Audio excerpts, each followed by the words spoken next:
Chapter 15. Minho was the first to offer an explanation. Maybe they knew something like this might happen, and they didn't want to kill us. From the looks of it, unless you get it right in the head, those launcher things just stun you for a while. So they all came and got those to use with their regular guns. Brenda was shaking her head before he even finished. No, it's standard for them to carry launchers at all times, so it doesn't make sense that they'd all come at once to get a new one. Whatever you think about Wicked, it's not their goal to kill as many people as possible, even when cranks break in. Cranks have broken in here before? Thomas asked. Brenda nodded. The more infected they are, the more past they're gone, the more desperate they get. I really doubt the guards... Minho interrupted her. Maybe that's what happened. With all those alarms going off, maybe some cranks broke in and took whatever weapons were here, stunned people, and then started eating their shucked bodies. Maybe we've only seen a few guards because the rest of them are dead. Thomas had seen cranks past the gone, and the memories haunted him.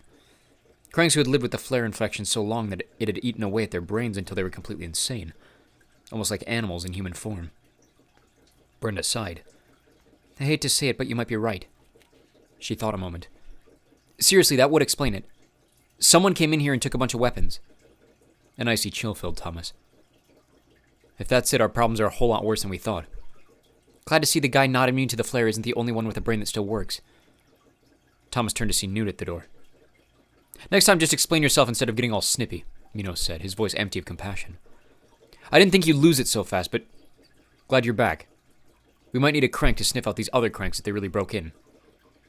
Thomas winced at the cutting remark, looked at Newt for his reaction. The older boy wasn't happy. That was clear by his expression. You never known when to shut your hole, have you, Minho? Always gotta have the bloody last word. Shut your shuck face, Minho replied. His voice was so calm for a second that Thomas could have sworn Minho was losing it himself. The tension in the room was almost palpable. Newt slowly walked over to Minho and stopped in front of him. Then, quick as a striking snake, he punched him in the face. Minho staggered back and slammed into the empty weapons rack. Then he rushed forward and tackled Newt to the ground. It all happened so fast, Thomas couldn't believe it. He ran over and started pulling at Minho's shirt. Stop! He screamed. But the two gladiators continued flailing at each other, arms and legs everywhere. Brenda stepped up to help, and she and Thomas eventually got solid enough grips to yank Minho to his feet, his fist still swinging wildly. A stray elbow smacked Thomas in the chin, sending a burst of rage through him. How stupid can you get? Thomas yelled, pinning Minho's arms behind his back.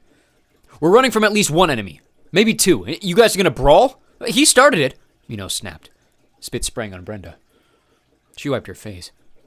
What are you, 8 years old? She asked. Minho didn't answer.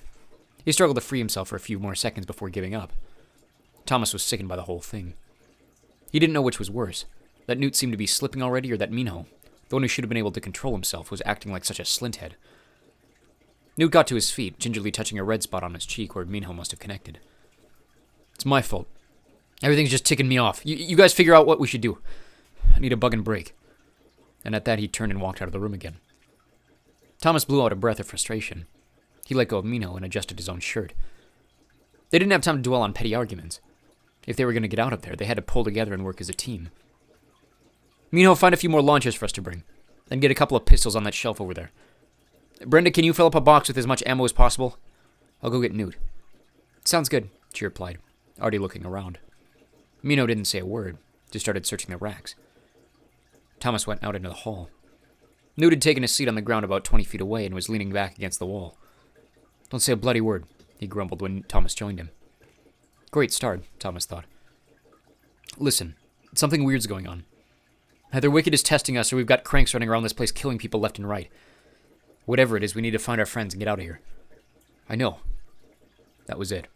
Nothing else. And get up and come back in there to help us. You were the one all frustrated, acting like we didn't have time to mess around. And now you want to sit out here in the hall and pout? I know. The same response. Thomas had never seen Newt like this. The guy looked utterly hopeless, and the sight of it hit Thomas with a wave of despair. We're all going a little He stopped. He couldn't possibly say anything worse. I mean, just shut it, Newt said. I know something started in my head. I don't feel right, but you don't need to worry your bugging panties off. Just give me a second, I'll be fine. We'll get you guys out of here and then I can deal. What do you mean, get you guys out? Get us out, whatever. Just give me a bloody minute. The world of the Glade seemed like eons ago. Back there, Newt had always been the calm, collected one. And now here he was pulling the group apart at the seams. He seemed to be saying that it didn't matter if he escaped himself as long as everyone else did. Fine, Thomas answered. He realized the only thing he could do was treat Newt the same as he always had. But you know we can't waste any more time.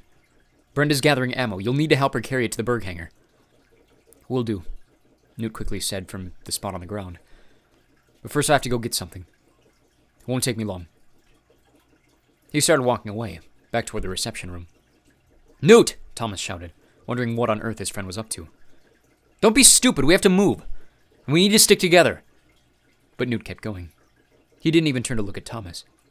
Just go get this stuff, this'll only take a couple of minutes. Thomas shook his head. There was nothing he could do or say to bring back that reasonable guy he knew. He spun and headed for the weapons room. Thomas, Minho, and Brenda gathered everything they could possibly carry between the three of them. Thomas had one launcher strapped to each shoulder in addition to the one in his hands. He stuck 2 loaded pistols in front pockets and several ammo clips in each back pocket. Minho had done the same, and Brenda had a cardboard box full of bluish grenades and more bullets, her launcher resting on top. That looks heavy, Thomas said, gesturing to the box. You wanna... Brenda cut him off. I can manage until Newt gets back in here. Well, who knows what that guy is up to, Minho said. He's never acted like this before. Flair's eaten his brain already. He said he'd be back soon. Thomas was tired of Minho's attitude. He was only making it worse. Watch what you say around him. Last thing we need is you setting him off again. Do you remember what I told you in the truck back in the city? Brenda asked Thomas. The sudden change in conversation surprised him, and her bringing up the score surprised him even more. It only called attention to the fact that she'd lied to him. What? He asked. You mean some of the things you said weren't true? He felt so close to her that night. He realized he was hoping she'd say yes. I'm sorry about lying why I was there, Thomas. And about how I told you I could feel the flare working on my mind, but the rest was true, I swear it.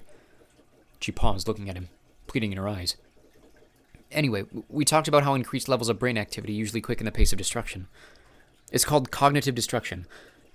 That's why the drug, the Bliss, is so popular with people who can afford it. The Bliss slows brain function. It lengthens the time before you go crazy. But it's really expensive. The idea of people living in the world who are not part of an experiment or holding up in abandoned buildings like he'd seen in the Scourge seemed unreal to him. Do people still function? Live their life, go to work, whatever, when they're drugged out? They do what they need to do, but they're much more relaxed about it. You could be a fireman rescuing 30 children from an inferno, but you won't stress if you happen to drop a few of them into the flames along the way. The thought of such a world terrified Thomas. That's just... sick. I gotta get me some of that, Minho muttered. You're missing the point, Brenda said. Think of the hell Newt has been through. All the decisions he's had to make. No wonder the flare is moving so fast in him. He's been stimulated too much. Way more than the average person living their day-to-day life. Thomas sighed. That sadness he'd felt earlier gripping his heart again. Well, there's nothing we can do about it till we get somewhere safer. Do about what? Thomas turned to see Newt in the doorway again, then closed his eyes for a moment, pulled himself together. Nothing. Never mind. Where'd you go?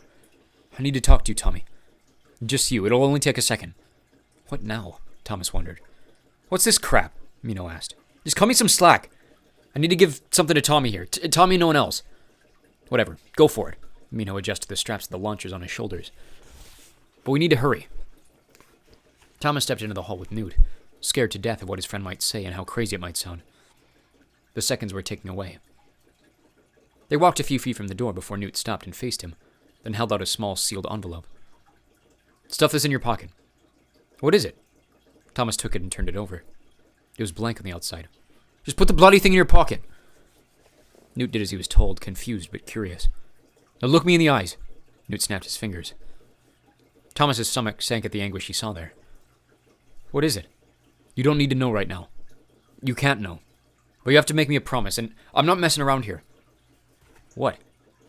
You swear to me that you won't read what's inside that bloody envelope until the time is right. Thomas couldn't imagine waiting to read it. He started to pull the envelope out of his pocket, but Newt grabbed his arm to stop it. When the time is right, Thomas asked. How will I... You'll bloody know! Newt answered before Thomas could ask. Now swear to me. Swear it! The boy's whole body seemed to tremble with every word. Fine. Thomas was beyond worried about his friend now. I swear I won't read it until the time is right. I swear. But why? Okay then, Newt interrupted. Break your promise and I'll never forgive you. Thomas wanted to reach out and shake his friend, to pound the wall in frustration. But he didn't. He stood unmoving as Newt turned away from him and walked back toward the weapons room.